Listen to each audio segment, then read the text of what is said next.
gjejnë një zgjedhje, por për më tepër le të flasin vetë banorët të cilët kanë pasur edhe një takim ose më saktë kanë tentuar të kenë një takim në Ministrinë e Drejtësisë. Përshëndetje zonjë. Çfarë tha në Ministrinë e Drejtësisë? Mund ta nis me një fjali? Po, patjetër. Në radhë të parë dua të shpreh revoltën, dhimbjen dhe shuarjen e shpresës që në vendin tënd, kur të gjithë bërtasin dhe thonë që do luftojmë dhe do bëjmë për të mirën e njerëzve, të cilët në mënyrë të ndershëm jetojnë dhe punojnë, ne, 106 familje, jemi në kushtet e një mungese për krahjeje, si nga institucionet e drejtësisë, ashtu edhe nga institucionet e shtetit dhe vetë qeverisjes. Konflikti jonë është një konflikt që ka nisur që në 2019, kur përfundoi leja e parë e ndërtimit, që ndërtohej për një banesë kompleks ndërtimi që ndërtohej nga 2 bashkëinvestitorë. Ku njëri nga këto ishte ndërtues. Ky ndërtuesi Albert Allmuça, administratori i Star Konstruksion, nuk lejon banorët që të futen brenda për shkak të konfliktit që ka me Sinolanaj, që është bashkëinvestitori tjetër. Konflikt financiar. Për konfliktet financiare të tyre kanë hapur procese gjyqësore. Sot jemi në 2025-ën. Leja e dytë e ndërtimit e zotit Albert Allmuça, si ndërtues, ka përfunduar në vitin 2022. Dhe që nga ky moment deri më sot, ai nuk ka asnjë dokument ligjor të pushtetit të katërt, që janë gjykatat ose prokuroria, që të thotë që këto kontrata të banorëve janë të palishme, një, që ç'bëhen ose ç'fuqizohen, 2, s'ka asnjë dokument të tillë. Megjithatë ai bëhet pengesë që këto banorë të futen brenda. Ju keni bler hyrjet nga Sinolanaj? Ne kemi bler hyrjet për fat keq nga Sinolanaj, se po ti kishim bler te Star Konstruksion, do ishim brenda siç janë banorët që i kanë bler nga Albert Allmuça janë brenda në hyrje? Jo, jemi dhe konflikti dhe ideja. Po flasim për të njëjtin kompleks. Për të njëjtin kompleks. Dhe zoti Albert Allmuça pretendon që kur zoti Sinolanaj, sipas pretendimeve të këtij, të japi ato pagesa që ky pretendon, atëre do të mund të na lejoj të futemi brenda, por nuk është ky qëllimi. Gjyqjet e tyre vazhdojnë prej vitesh. Ko pagesat i keni bërë të gjitha?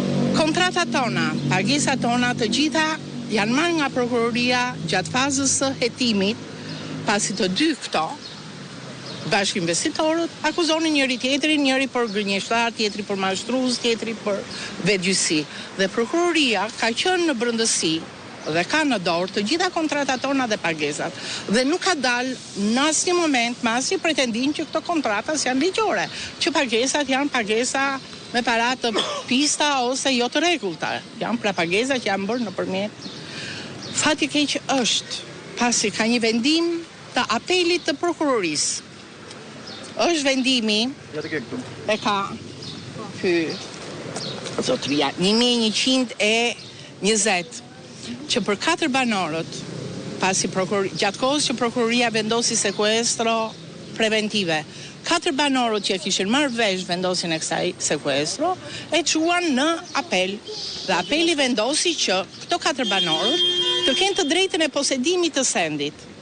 Por gjykata e apelit është shprehur, ka thënë, në këtë kuptim, duke mbajtur parasysh faktin e interesit madhor të shtetasve, të cilët me të drejtë kanë lidhur kontrata me shoqërinë në hetim, dhe për këtë kanë kryer pagesa dhe lidhur kontrata kredie me bankat, me të drejtë prokuroria pranë gjykatës së rrethit gjyqësor Tiranë duhet ju mundësoj dhe të gjithë blerësve të tjerë përdorimin e pasurive të balueshme sipas kontratave përkatëse.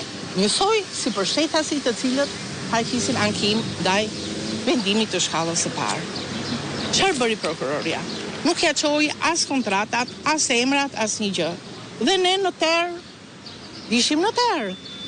Pasi prokuroria, me njëherë, në bazë të këtij vendimi, duhet çonte kontratat tona në prokurorin në gjykatën e apelit dhe apeli të nxirrte të njëjtin vendim siç nxori për 4 banorët. Banorët kanë jetuar me qira këto kohë, sepse disa me qira, disa në ato shtëpitë e rënuara, e të vogla,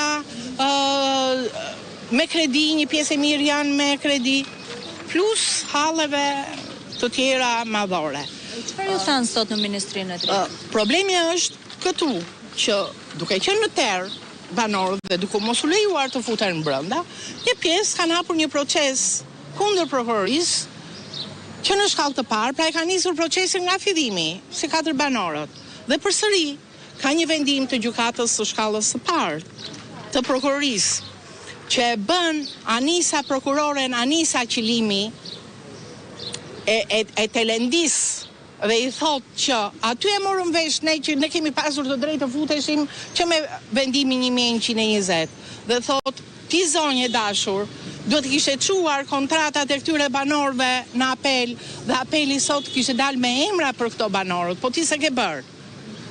Pra kanë nxjerrë një vendim pro 18 familjeve. Dhe ky vendim ka një vit që është çuar në apel. Janë të gëshetuar si tentakulat e oktapodit, njëri me tjetrin, dhe Anisa ka ndikuar në apelin që është një vendim formal që do zbardhet për 18 familje.